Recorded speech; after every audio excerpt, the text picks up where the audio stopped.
Hi, my name is Alana Hainstein. I am a PhD candidate in the sociology department at the University of California, Davis, and I'm calling to you today from Sacramento, California. I'm excited to share some of my dissertation research with you today. So this is one of the chapters. The work I'm sharing with you today is titled Hunger for Justice, U.S. Food Banks, Political Discourses and Approaches. So I'm excited about this opportunity to get feedback on this work from people in the food banking space. This talk is a modified version of my job talk, which I've been planning to ask for feedback on, but I'm excited to share I accepted a position as an assistant professor of sociology at Creighton University. So I'll be moving to Omaha, Nebraska in the future. So in researching the food bank sector, I have seen how food banks have typically been praised for operating outside of the realm of politics. Current scholarship by people in this group argues that food banks are both used by people in power and are actively involved in maintaining the status quo of our current political economic system, characterized by increasing levels of economic inequality. The research I'm presenting today focuses on these tensions between food banks being framed as organizations that provide an apolitical solution to hunger or organizations that are actively maintaining the inequitable status quo. I add to this debate by exploring how food banks can be agents of social change, which is something some other people in this group, like Josh's new article, also touch on. So my research is oriented around the following questions. How are U.S. food banks positioning themselves politically? What does U.S. food bank political engagement look like? And what influences their political approaches?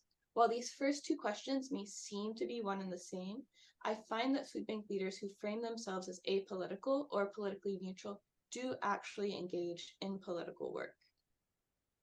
So we can see an example of this paradox in my interview with Cynthia, a Feeding America food bank CEO. Cynthia repeatedly described her food bank as apolitical while simultaneously detailing her food bank's professionalized policy department and sustained lobbying efforts. So Cynthia said, "We have a pretty active policy and advocacy department, and they keep their fingers on what's going on to impact us. And of course, politics has a lot to do with what we do.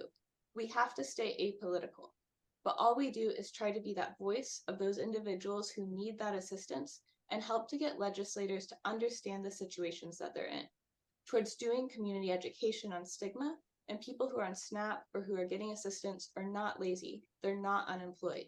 Most people are working, they can't afford all this stuff. So it's just being that voice of those in need, our clients that we serve, and providing as much education and information so that our legislators can make informed decisions. But the politics is always there. We try to stay out of it." So this contradiction between political framing and political action was very prevalent in the US food bank sector.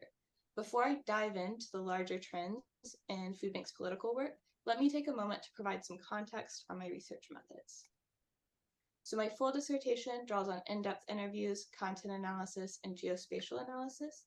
The data presented today comes from my in-depth interviews with US food bank leaders, materials pulled from food bank websites and news articles, and publicly accessible Internal Revenue Service data on nonprofits. In my research, I leveraged the context of the COVID-19 pandemic as a disruption to business as usual that allowed food bank leaders to imagine new possibilities. My interview sample focused on US food bank leadership, interviewing people from 2021 to 2022. 61% of the people I interviewed were the head of their organization as founder, CEO, or executive director. Likely for this reason, the people I interviewed were a relatively privileged group who tended to be well-educated, well-paid, straight, and white, which I believe reflects general trends in the leadership of food banks. I interviewed people from 56 different organizations in the food bank sector with representation from every region of the United States. I intentionally sampled organizations outside of the Feeding America network to ensure my sample included religious food banks and other independent food banks. I also included a few food bank associations and other nonprofits in the food bank sector. While my sample is not representative, it does represent an influential group of people and organizations. Through IRS data, I found the organizations in my interview sample to have a median annual revenue of $80 million, and combined, these 56 organizations control $9 billion of resources, including food and money, annually. While this is not a random sample, the leaders included clearly exert considerable power and influence. To provide confidentiality to my participants, people's names are pseudonyms, and identifiable visuals come from publicly available food bank and news websites, and the visuals may not be from the same organization as the quoted respondents. So politicians and the public frequently refer to food banks as organizations that address hunger, and this is a sentiment that was echoed by many of the food banks in my study. So trends in the mission statements of the food banks I interviewed showed that the majority, or 58%, had missions focused on ending hunger or poverty. A third even included themes of systemic change, advocacy, and food justice within their missions. These missions point food banks' goals towards highly politicized issues of how resources are distributed within our society. Still, 2/3 of food bank leaders who defined an approach framed their work as politically neutral, invoking narratives of either apoliticism or bipartisanism. In categorizing how leaders politically position their organizations, I rely on their own discourse invoking these frames. I do not make these definitions based on their actions, because food banks frequently characterize themselves as politically neutral while actually taking political action. So nearly half of food bank leaders who defined their organizational approach framed their orientation as politicized. And highlighting the paradoxical relationship between leaders' political framing and their actual work, 5 leaders characterized their organization as both politically neutral and politicized. Importantly, the apolitical approach served to maintain the status quo. In trying to come across as divorced from politics, food banks tacitly and sometimes explicitly agreed to continue within the current inequitable system in which 1 in 8 U.S. households experience hunger, deprived of a basic human right. This maintenance of inequality came to light in the interview of Stacy, the executive director of a Christian food bank. Stacy said, "We don't dabble as much in the politics, and so sometimes I feel like I just need to turn a bit of a blind eye to it because my faith mission tells us to continue to serve. It is a political issue to some degree, but our faith, I think, trumps that for our mission of what we're doing. And we just need to continue to serve, and that's what we feel called to do, regardless of the political side of it. There's plenty of politics on food. I'm sure that you've talked with plenty of others in your interviews that can share different ways that they're finding certain agendas and trying to make changes, politically speaking. But we are here for the long haul. Just continue to provide for the needs." So here Stacy recognizes the political nature of hunger in ways that other food banks are working to make changes. However, Stacy highlights how her food bank stance is rooted in ideologies of service that expect inequality to exist, so her organization will be operating for the long haul. An implication of food bank leaders trying to distance themselves from politics was that they framed their work in ways that garnered the broadest public support, limiting the scope of their work. A common narrative for depoliticizing hunger was to focus on serving populations who were morally considered the most deserving of assistance, such as children and the elderly, despite these populations actually having lower rates of food insecurity. My interview with Brenda, the CEO of a Feeding America food bank, showed how Brenda employed the narrative of feeding children despite leading an organization that was supposed to benefit people of all ages. When I asked Brenda how contemporary politics affect her food bank, she said, "We try to not have involvement in. We try to maximize the relationships that we know we need, and really, food insecurity is usually not partisan. People like to feed kids if there's hungry kids and you can demonstrate a need. We receive support from all kinds of organizations and political sides and groups, and I think that's universal." So this tactic Brenda used of emphasizing the deserving populations to depoliticize hunger came up in 8 of the interviews. Leaders taking a bipartisan approach recognized the politicization of hunger and sought to appeal to both political parties in the American two-party system. This approach also served to maintain the status quo as leaders mostly pushed for reforms to existing approaches. Charles, an independent food bank CEO, exemplified this as he described his organization's approach that leans into feeding people. He said, "We are Switzerland, and we get equal support from both sides of the aisle. And I've had to say to a couple elected officials during this past year, we don't lean left, and we don't lean right. We only lean forward. We lean towards feeding people." Despite this claim, Charles still found himself having to make difficult political decisions, particularly as politicians leveraged food assistance programs for their own interest. Trying to be a bipartisan food bank was difficult when actually put into practice. An example of this was the case of the Trump administration's Farmers to Families box program, which purchased food from farmers that for-profit intermediaries constructed into boxes that were sent to food banks. The program began in April of 2020, but in the 2 months leading up to the 2020 election, the program began including a signed letter from Trump, which you can see in this picture. So this put food banks in a difficult position.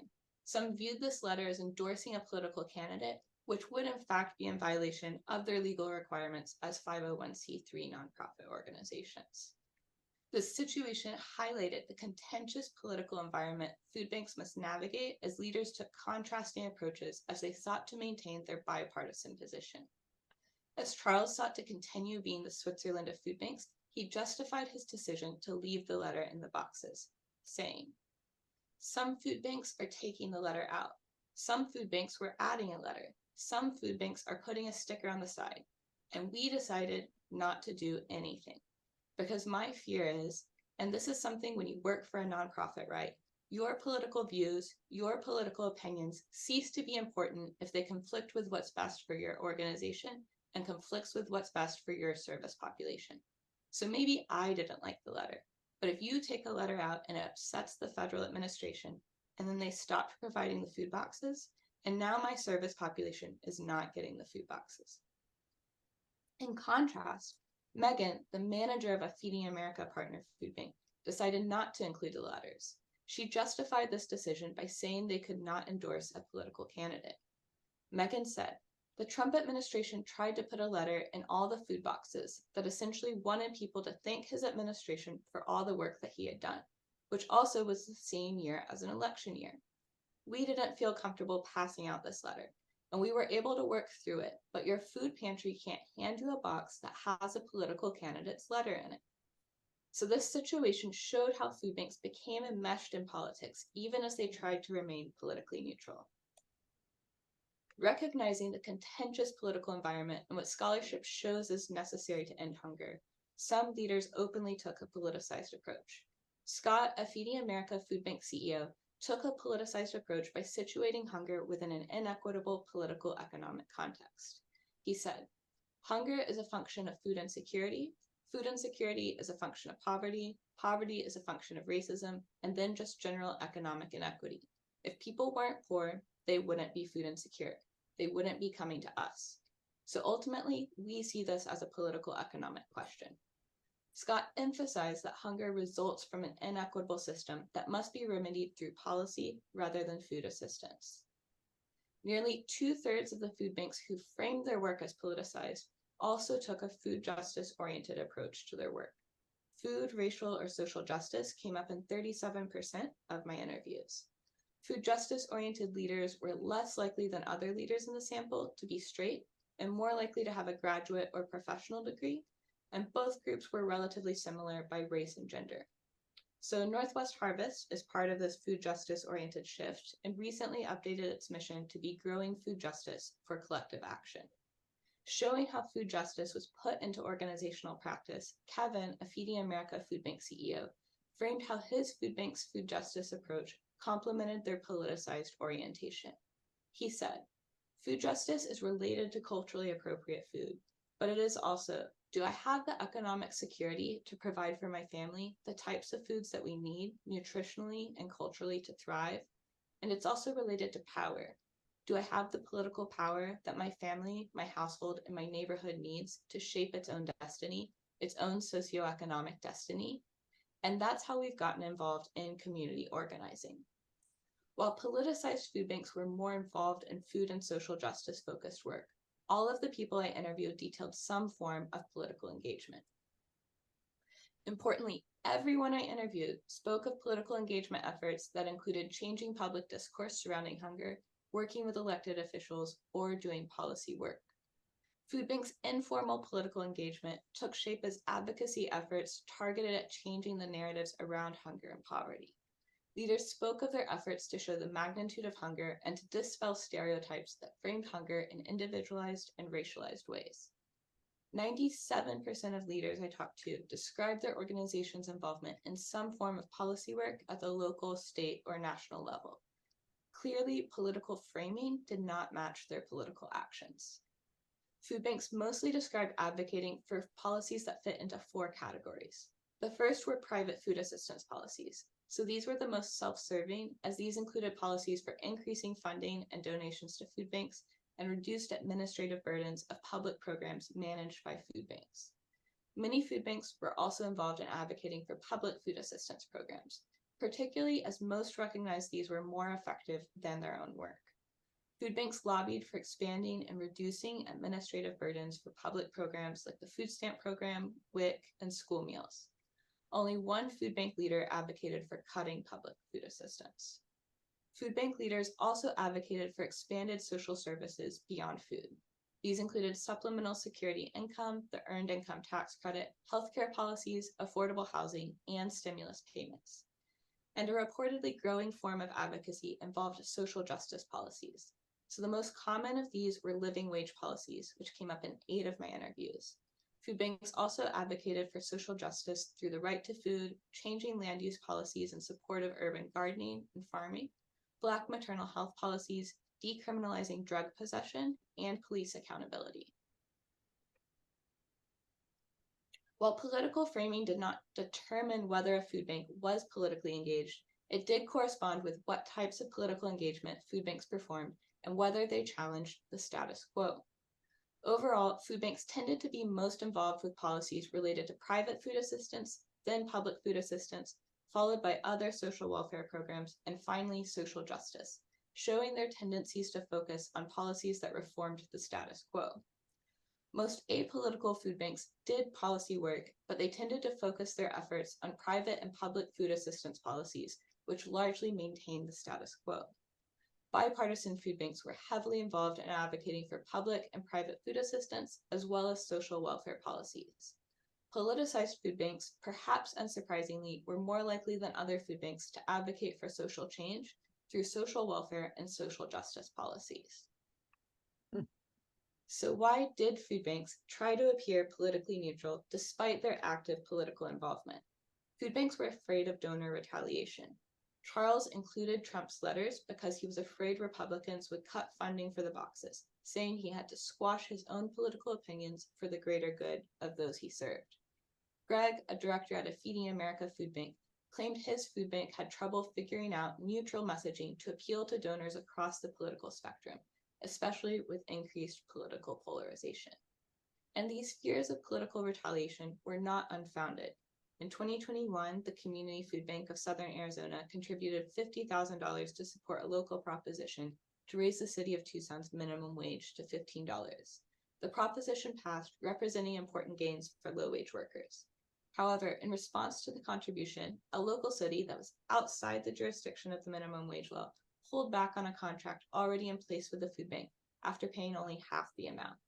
Ultimately, the food bank only lost $9,000, which was not too significant for this food bank's $125 million budget. Still, the case presented a cautionary tale to other food banks advocating for policies that can end hunger. Food bank leaders who pushed past fears of donor retaliation described how they stopped thinking of donors as a scarce resource. They described successfully obtaining board support and finding new donors who aligned with their approaches to ending hunger's root causes. These food banks also recognized their own political power and privileged positions. They described their economic and social capital that allowed them to redistribute resources, take risk, and advocate for social change. Food banks recognized their power to influence their more than 60 million clients and more than 2 million volunteers on policy positions and voter mobilization. They also recognized they could leverage their close relationships with corporate donors and politicians who benefit from positive public relations obtained through their interactions with food banks. The organizations of my interviewees alone controlled more than $9 billion of resources, which some of them were intentionally redistributing to people and organizations that have been systematically disadvantaged. In summary, I find that many food banks try to frame their organizations as politically neutral. However, this obscures how food banks are used to support political narratives of maintaining the status quo. It also hides the political work they are actively involved in, both efforts to maintain the status quo as well as efforts to create social change. When food banks try to lean into the narrative that they are apolitical, they draw on narratives to depoliticize their work, like feeding children, which undermine their broader programming and efforts to change public opinions about hunger and poverty. Furthermore, trying to appear politically neutral is a struggle that leads food banks to be afraid of advocating for the social changes necessary to fulfill their missions of ending hunger. Donors and funders play an important role in curbing these political agendas. However, food banks are increasingly pushing beyond these constraints to take a politicized approach. They're beginning to champion movements for food and social justice, recognizing their own political power and using it to create systemic change. So thank you very much for letting me share my work with you today. I also want to recognize the research participants who made this possible, as well as the undergraduate research assistants, Ando and Einderkind, who worked on this project. So thank you.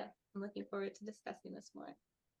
Thanks so much, Alana. That's fantastic. And yeah, congratulations as well on your new post. That's amazing. So yeah, so anybody got some questions for Alana? I'm sure there are after, yeah, that great presentation. I guess I don't know if I have a question yet, but I do want to say that I think this research is really important, and I'm really, really glad I'm excited to sort of get it out there and have it and see what kind of ripple effects it has. I think it's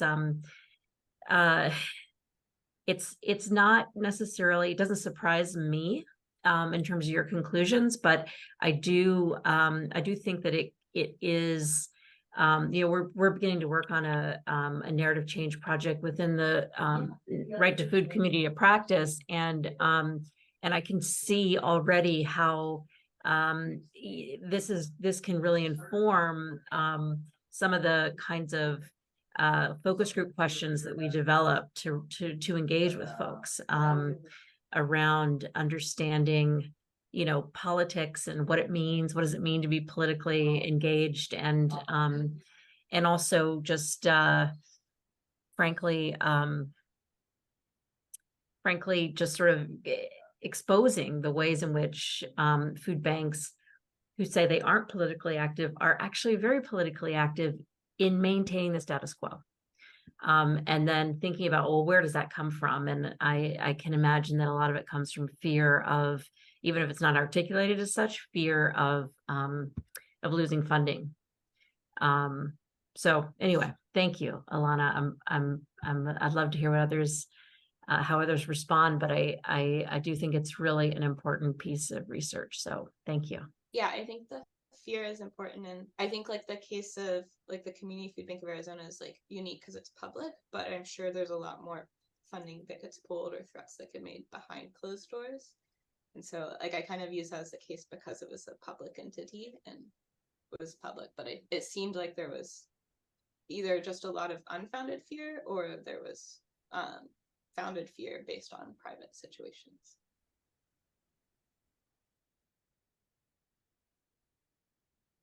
Jan. Yeah, Jan.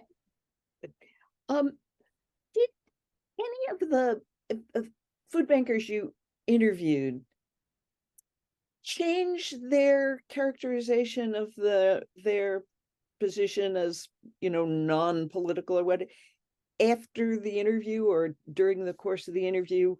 Then let me say what prompts this question is I think a lot of people, not just in the food banking sector, but in the nonprofit sector in general, equate the term political with, electoral politics, with partisan. And, we've all been schooled and indoctrinated that we can't support candidates. Witness the way in which the controversy over the Trump letter was framed. So I just wonder if people who said, "Oh, we're not political," after the interview and understanding that policy work, social justice work was in your definition of it, did anybody change their characterization of their organization?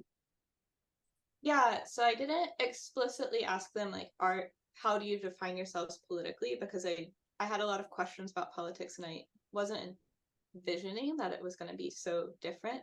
So I made those determinations based on if they define themselves in it. But there were 5 of them who categorized themselves in multiple ways during the interview. So there were 5 of them who said that they were politically neutral, either as apolitical or bipartisan, and also talked about how their work was politicized. So, and like none of them could say they were partisan because that is like something they can't do.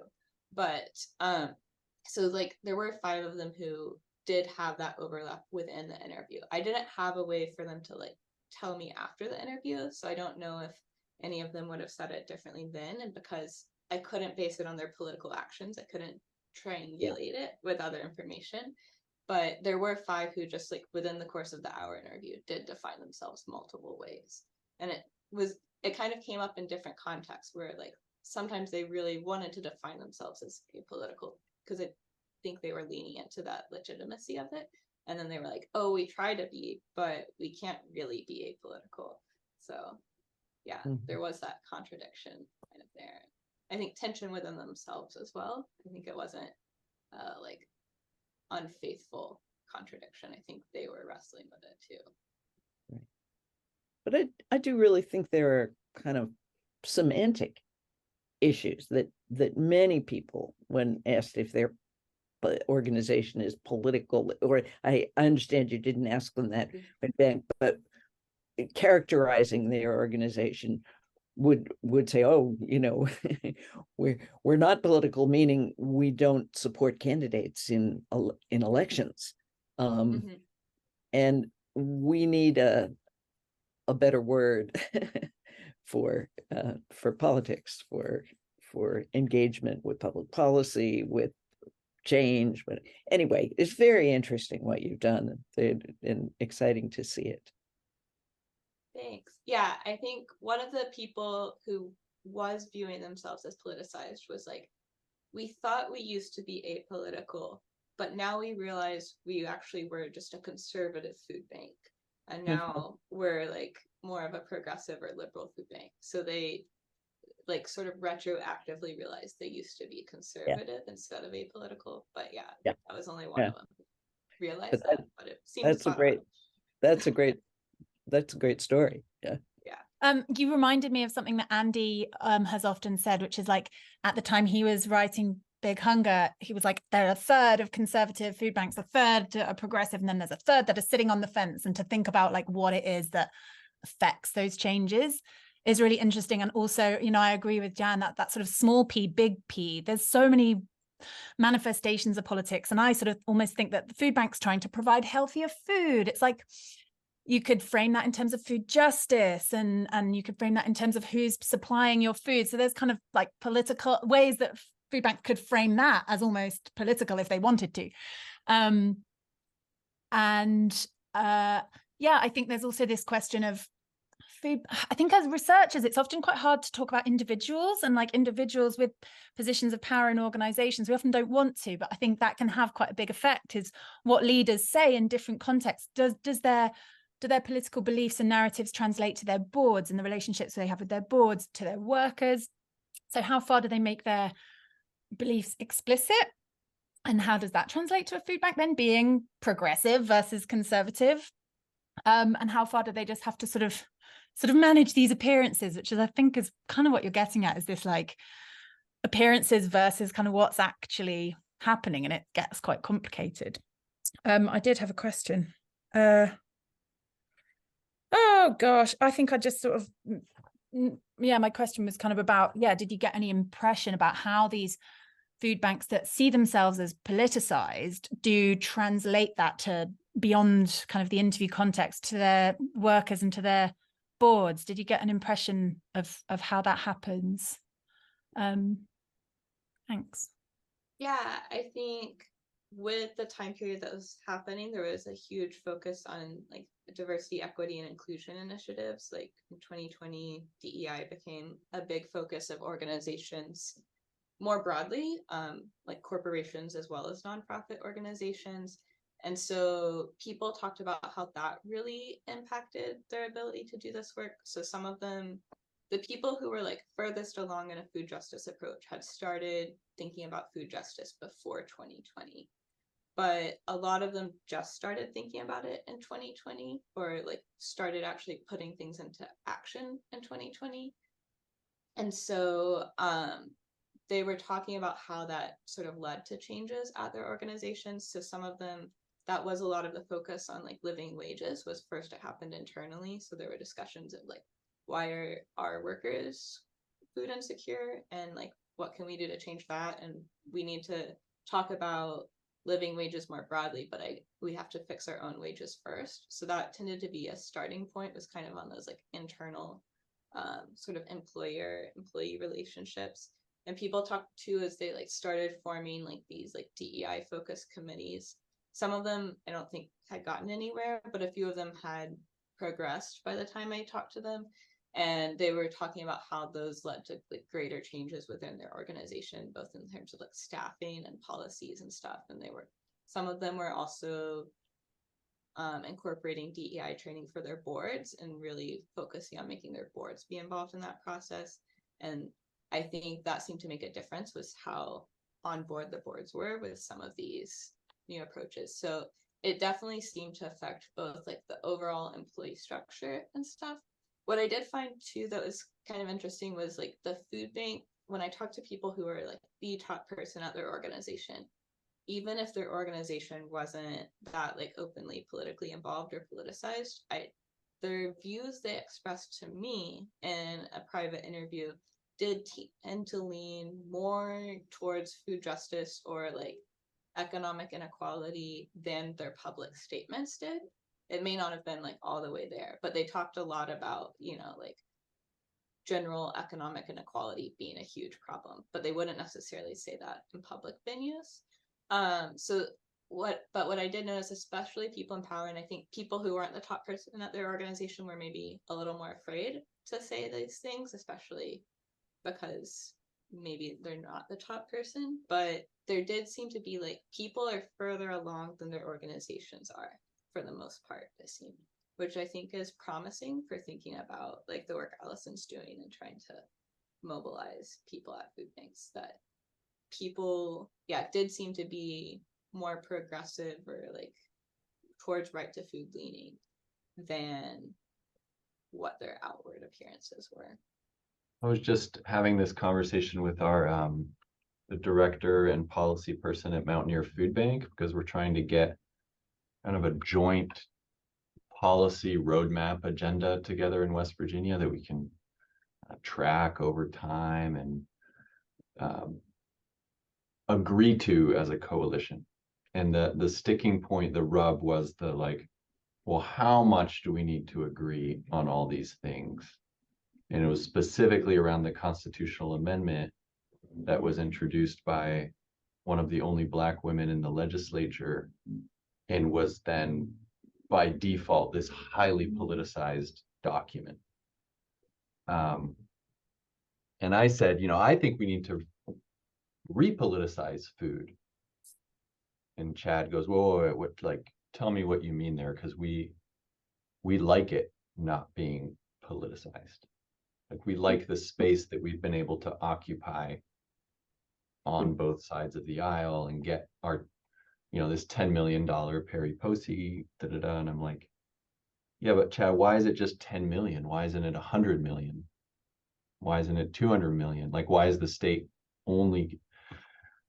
All that to say, then, it was an hour-long conversation, and I'm outlining the principles of the right to food and reread the constitutional amendment and language. And it's like, is there anything fundamentally you disagree with? And it's like, well, no, but it's been politicized. So therefore we don't want to put our name on it. Right. And I think that that's just like super interesting because you agree with everything in this document.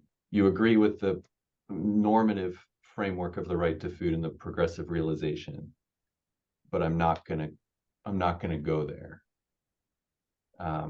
It's like, I don't know if you can speak some to that disconnect. And then whether like the right to food frame is a good organizing framework within food banking, as much as it tends to erode the right to food. How much do we also use this language with food banks?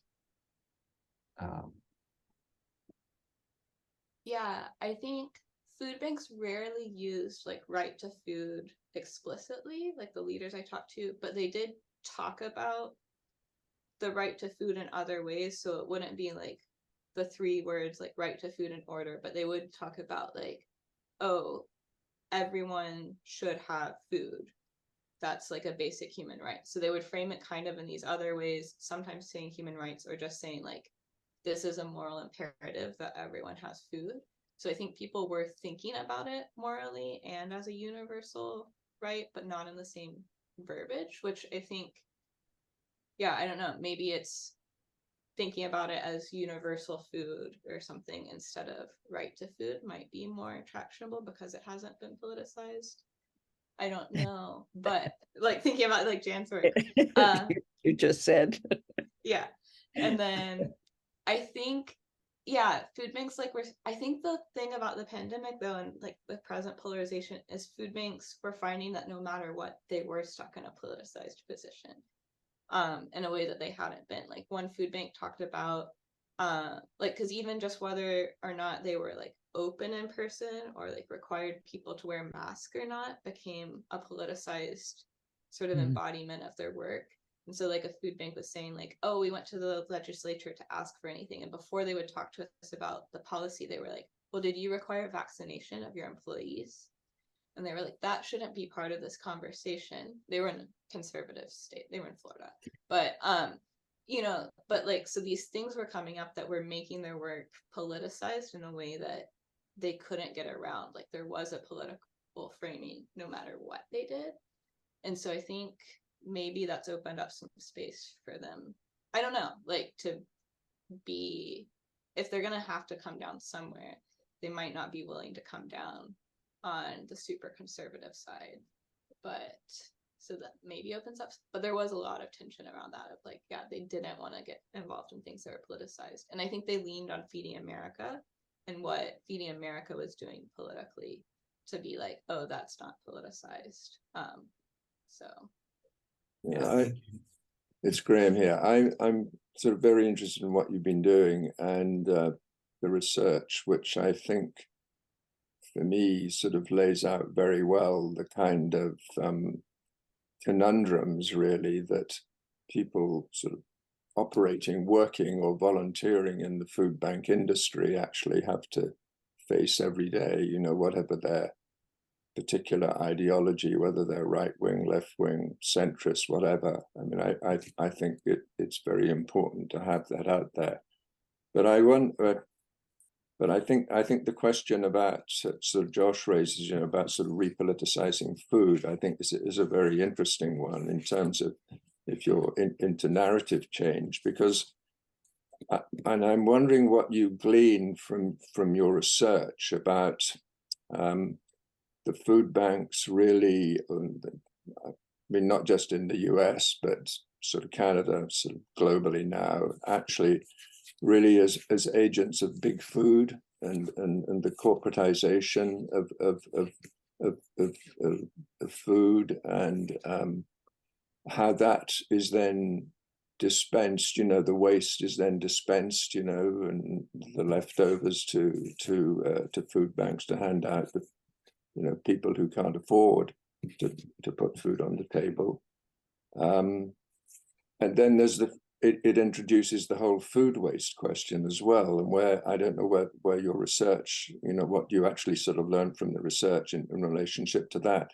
Because I think I read the other day that now in the US there's going to be a bill which actually cements the food banks actually into being part of the answer to the whole food waste question. Okay, when there's scant evidence actually to suggest that it's really having any more than a sort of very marginal impact at all. So I'm rambling on a bit, but I'm kind of interested in, I mean, I just think, you know, whether people in food banks think they're political or not, I mean, they clearly are, and they have been ever since they were incepted and, you know, introduced. But for you, I suppose my question is, for you having done this research, right, where are you going to take it in terms of your own work? If that's a fair question to ask, you know, because I think, you know, you're an actor on the stage, you know, so where are you going with all of this in terms of how you think what your next project should be, or how you're involved yourself in advocacy?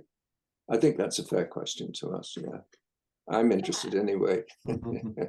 Yeah, I mean, speaking to part of what you were talking about earlier, I think like the food waste question and how they align themselves with food waste is like a big part of it, and something I'm focusing on in one of my other chapters and stuff too is like how like they started around food waste and then they've kind of morphed into like, oh, we're gonna end hunger with food waste, but then now they're like, well, maybe we are ending hunger and other ways. And I think part of that was like in the pandemic they just got so much more money that some of them pointed out, like before we were using donated food to like alleviate hunger because we had it, but now we have money, so should we really be using that to buy food, or should we just give people money?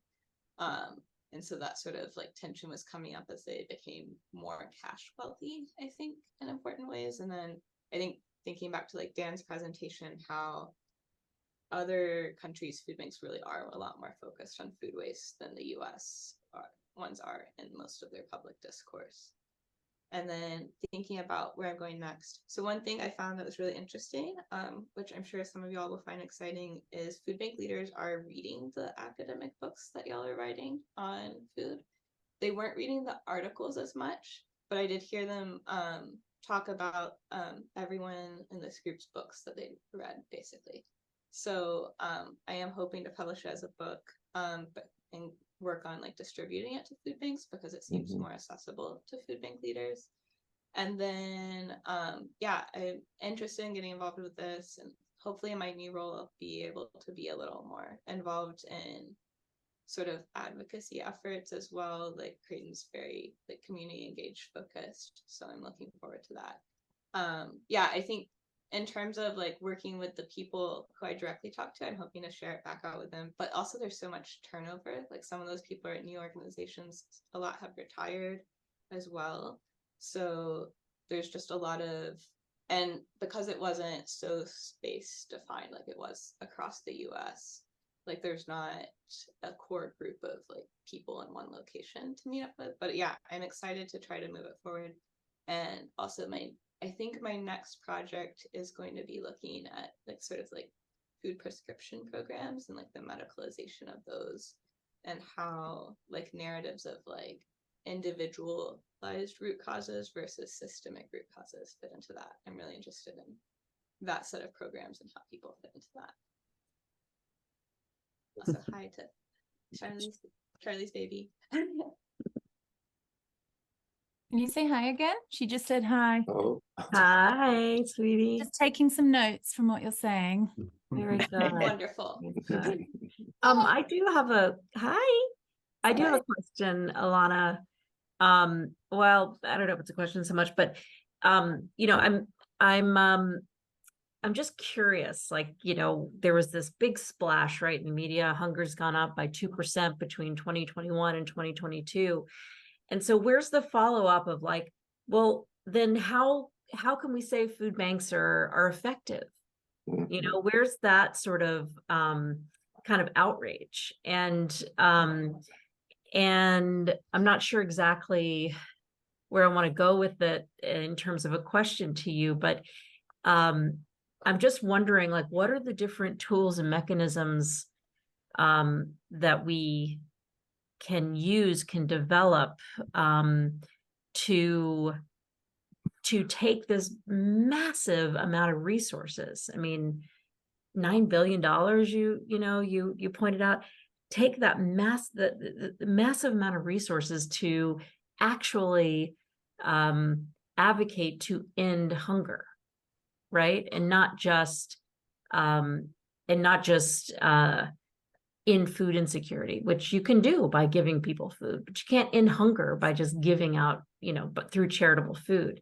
And so I'm thinking about this big narrative change project that we're working on. And right now we're just trying to figure out like, what are the right questions and how do we use it as a way to build power. And so one of the groups that we'll be talking to are food bank staff.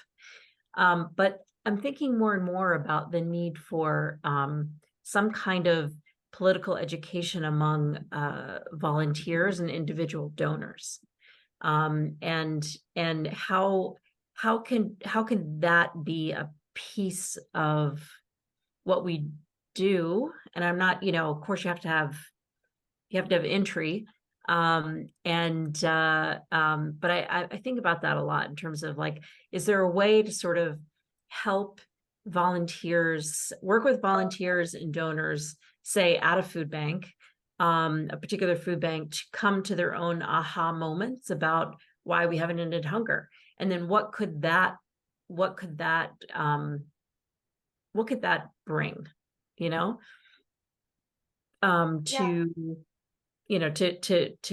kind of change could that bring? Is that the lever we need to pull? I don't know.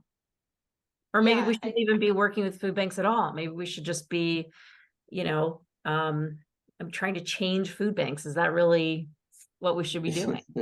I mean, I think food banks do have a lot of power, and some of them at least are starting to change. I think other countries' contexts are different, but in the US, they are so institutionalized. And there's so much public funding going through them. Like there's billions of dollars of government programs already going through them. And those are ag supports too. So they're probably not going to go away. But I think they're worth trying to change. And like, I think one of the talking points that came up over and over is a lot of the food bankers were like quick to cite like the Feeding America statistic that SNAP provides like 9 times as many meals as the Feeding America network. Right. And pretty much every person was like sort of echoing that sort of idea that SNAP was more effective than they were. And I think in presenting this to a lot of different academic departments, everyone's like, I think we in this room know that, but everyone's eyes shot up of like, oh, we didn't realize that SNAP is more effective than food banks, and food bankers know that and are saying that too. So I think maybe that's a good talking point to sort of think through.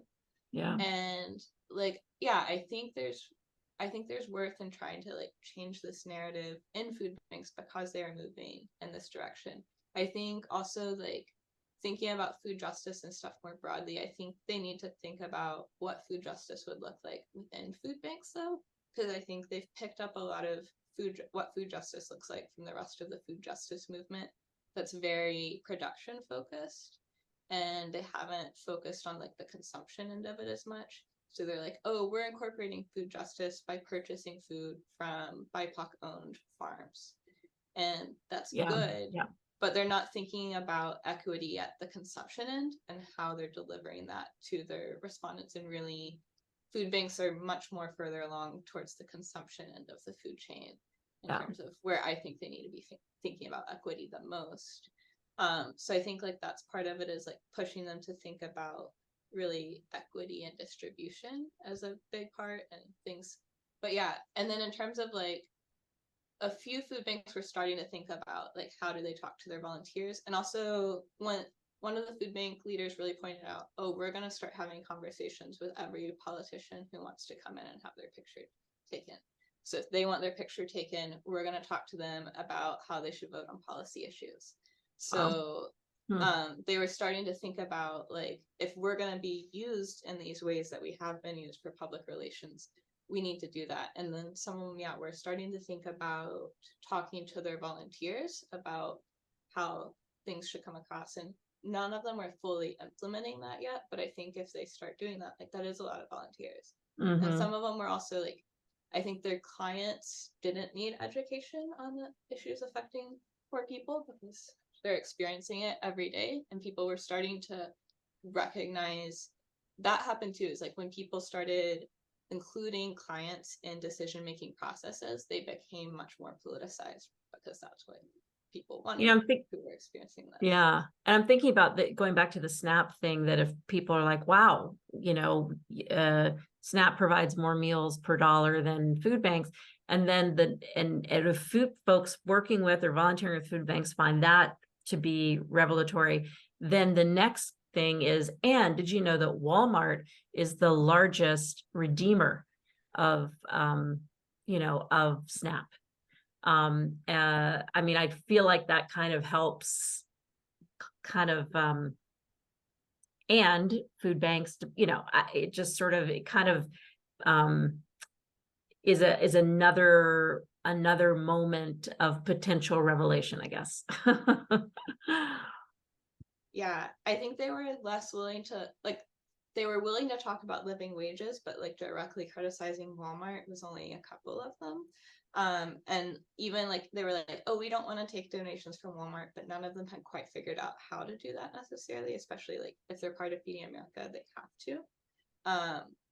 So yeah, I think it was kind of tricky along those lines, but yeah, they're starting to get to there. And then a lot of them were doing voter registration and stuff with clients and voter mobilization in those ways. So not trying to change their clients' ideas around policies, but getting them registered to vote and things. And some of them started becoming places where you could drop off your ballot, things like that.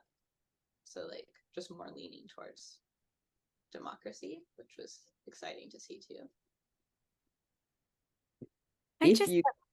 Sorry, Jen, go ahead.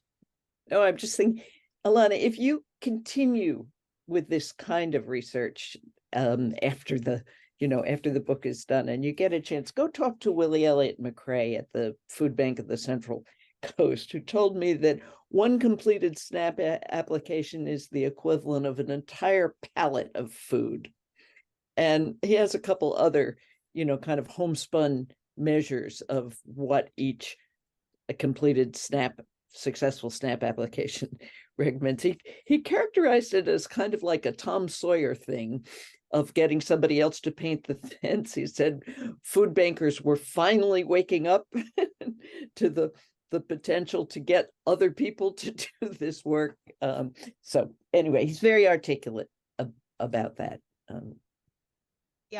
I thought it was so interesting. I think it's interesting though too, because they count that as food that they provide though. Feeding America counts their SNAP yes, they do. and the meals from that as part of their pounds distributed. So yeah. I think there's another metric piece, not with the person you're talking about, but just no, and kind of a metric ethics issue, it seems to me. But I have a question. I have another question. I think in a sense I need some advice, because I think in terms of sort of educating food banks, to change the conversation, I think I agree with some of the thoughts that Alison was expressing. I think in one sense, I mean, I don't know whether you were quite meaning this, but in a sense, why bother? Because I think that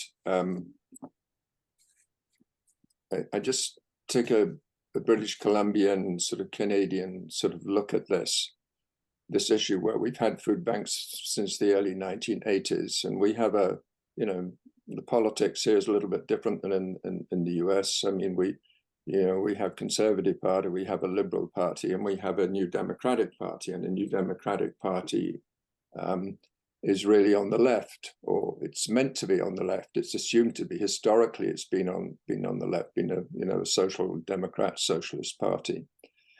And they're now in power in the province of British Columbia. And and actually when they came to power, they introduced the social development and poverty reduction plan, which actually, they're to be found in sort of most of the provinces across the country. And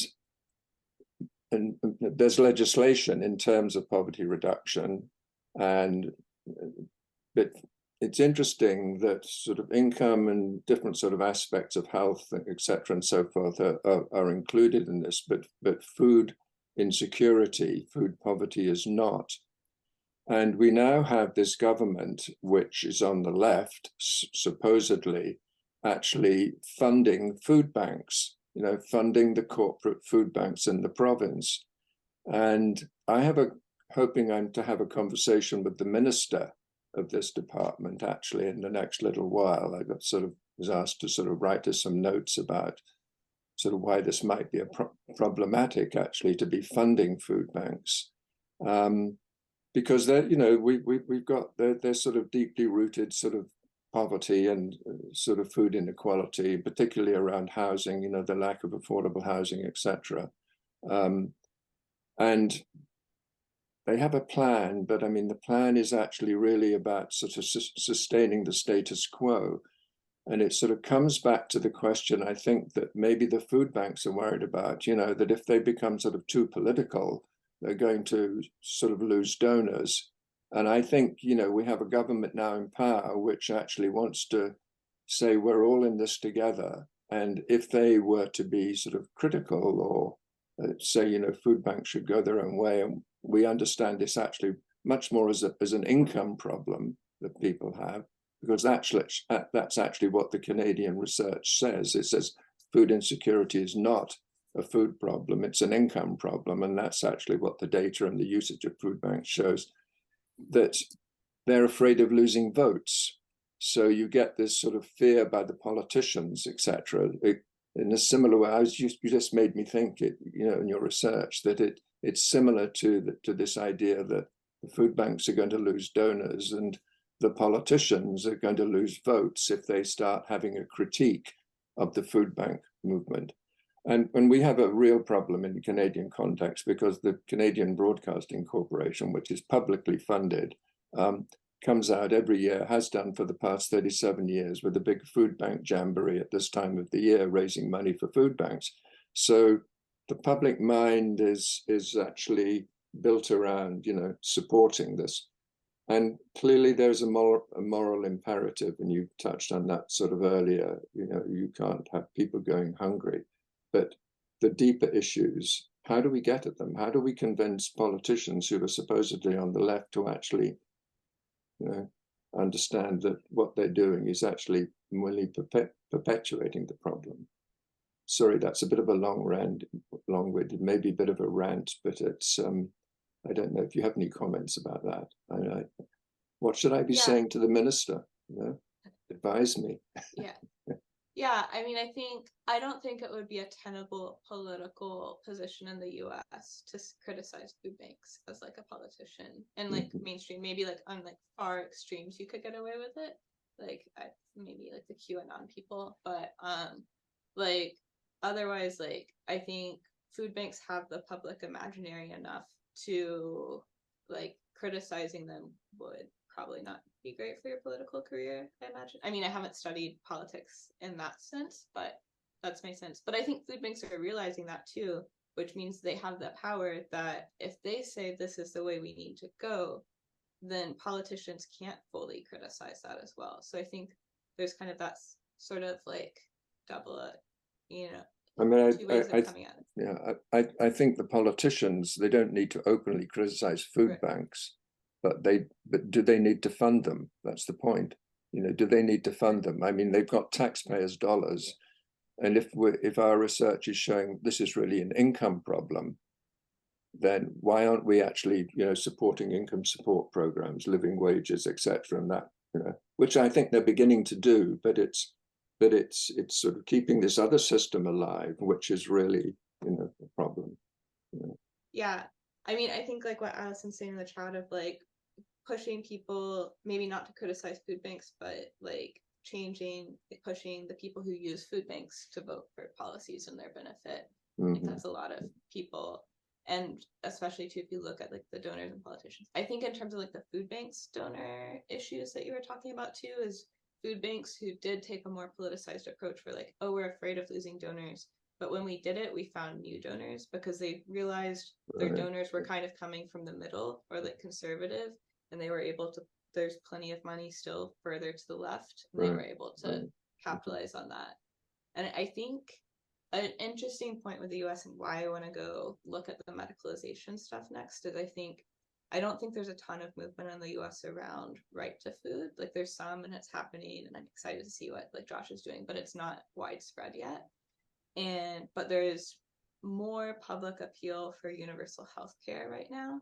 And I think there's the potential, as if people are lumping food as part of healthcare, we might get universal food access through universal healthcare, because I think there's a little more potential. But I think there's also a lot of, I think that one's interesting in terms of like seeing the outcomes I want, but there's a lot of risk of, I think it individualizes the problem and could really detract from people understanding the social issue of inequality. But I think there's some like political possibilities there that are interesting on like thinking about universal healthcare access in the US, and if food is part of healthcare, what that leads. And some of the food banks are kind of moving in that direction as well.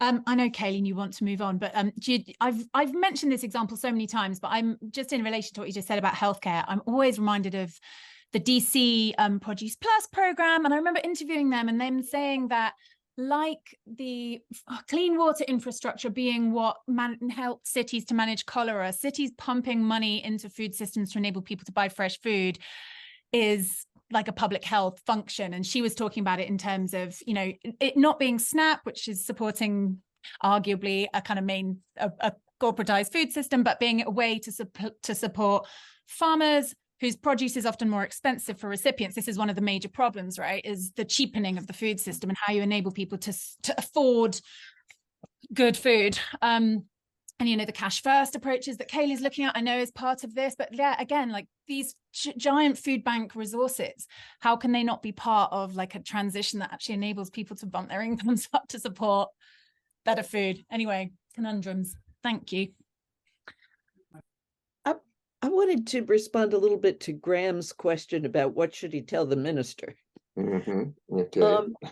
Just because, you know, I think Alana is correct that that the food banks have not a monopoly, but they have come to embody a lot of decent people's feelings about what's right in the world. So I don't think asking the ministers to defund the food banks is a smart idea, but you could make a step, get them to start thinking by saying they should hold the line, they should not increase funding to food banks. Any resources that are available should be directed toward income supports or you know, systemic things, so that you could get your foot in the door.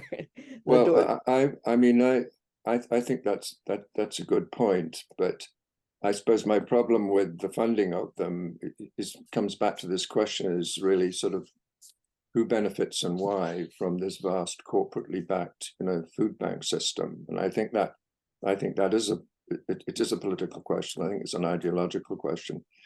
But maybe actually something that you said earlier, sort of, Jan, actually would make sense here in BC as well, is actually, you know, if you're not going to put money into food banks, why don't you put it into you know, a free provincial school meal program? Because that actually is needed here as well. I mean, we have, you know, an early childcare. I mean, there are a whole lot of areas which actually could be supported, which have implications for people's affordability issues, you know. Yeah. Good. So it's good thought. Yeah. Thank you. I think also, like, if they're gonna fund food banks, fund a specific, like, earmark the money in a way that you want it to be earmarked. Because once food banks get funding for something, even if it's a small amount, the other thing I saw was they keep doing it. Like, there was a little bit of funding a long time ago to start all these backpack programs, and now all the food banks are doing them, and they keep funding them on their own because they were like, oh, this started. So like, there's a really lasting impact if you have like these targeted funding. So like, now there's some funding out there for like purchasing like local food from BIPOC farmers. And I imagine like food banks are going to keep that up even once the money dries up. Like, they'll find other money to do that. So if there's a specific way to like gear that money within food banks to do things more towards like equitable food access, might go farther.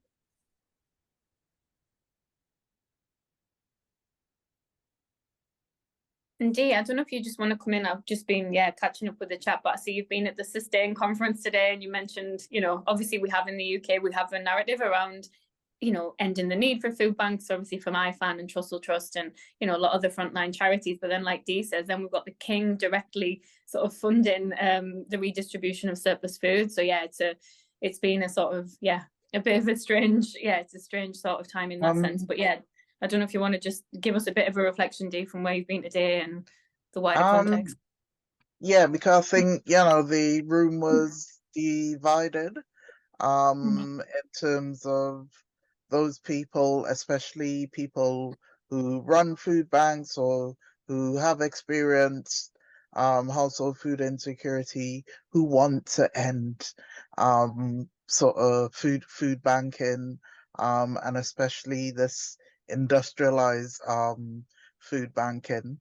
And we are promoting sort of cash first income solutions, as well as those social protections such as universal free school meals, which a lot of local authorities are paying for by themselves rather than looking to central government to do it, looking to increase the take up of what we have, Healthy Start vouchers, which supports families and children up to 7 years old.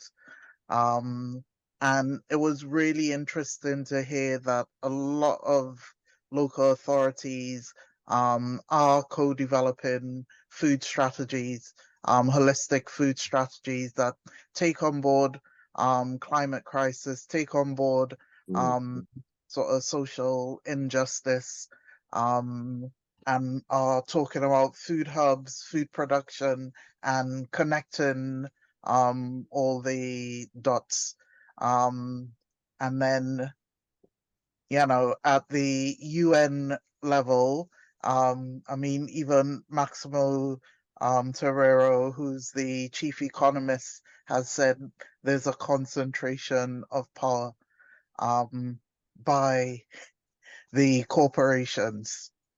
And that's what we need to be addressing. So there's the work stream that's just starting on reducing inequalities, and would look at sort of some of the economic issues as to why people are going hungry. And then there's this global roadmap that FAO have developed, which is bringing in the climate agenda and centering food. So I think we have opportunities to, go in and sort of really pressure for changes and to change the focus from food banks to food systems.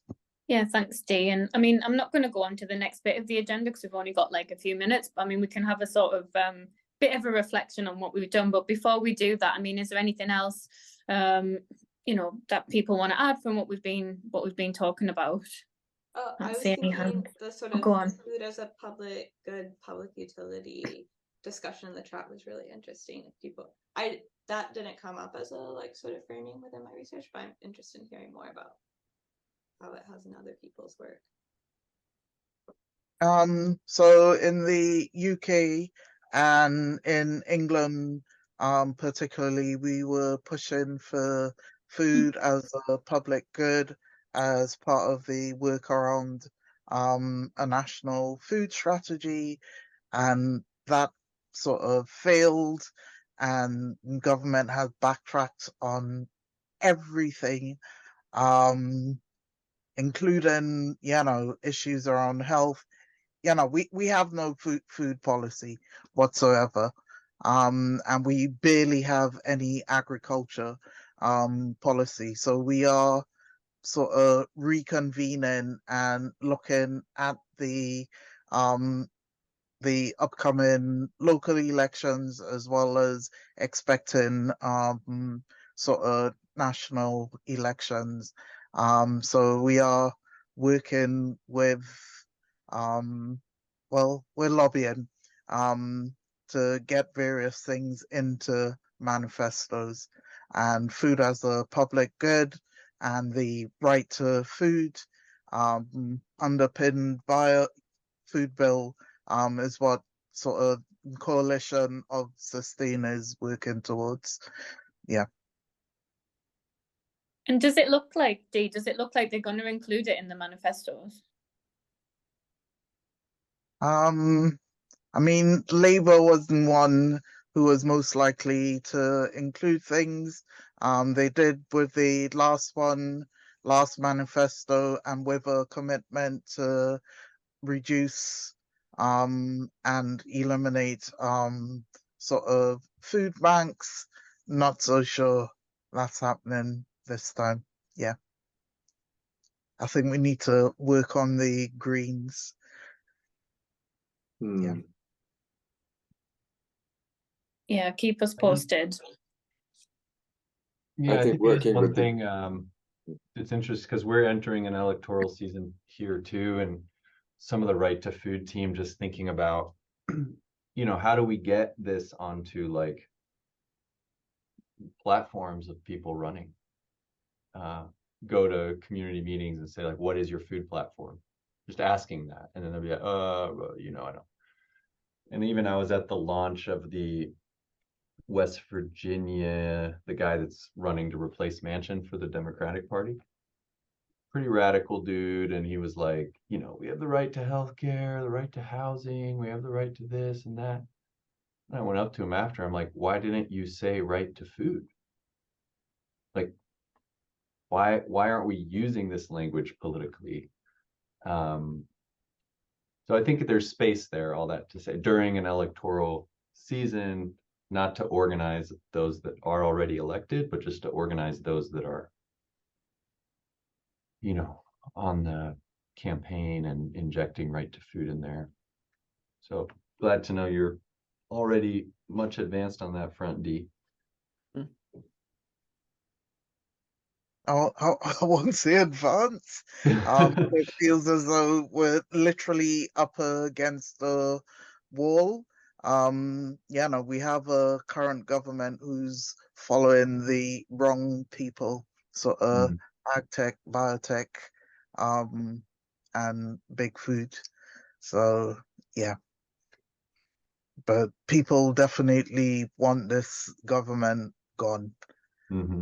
And I think we might end up voting, yeah, in a way just to get rid of them, but not necessarily have the political parties in place who can deliver.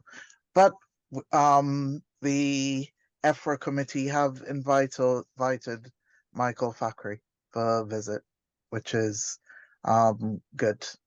Yeah.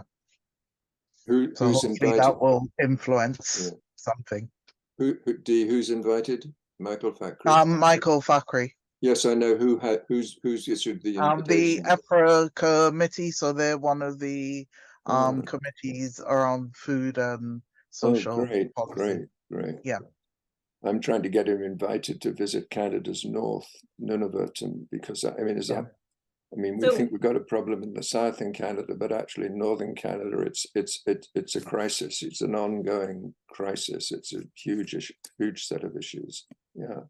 And so, Dee, will it be an official visit? Yeah. Official country visit. That's amazing. Yeah. Yeah. And we have been working on that in background for at least 18 months, if not longer. Yeah. Well, I'm aware of time. I mean, yeah, it's been a great discussion today. So thanks so much, Alana, for your presentation and the amazing discussion that followed.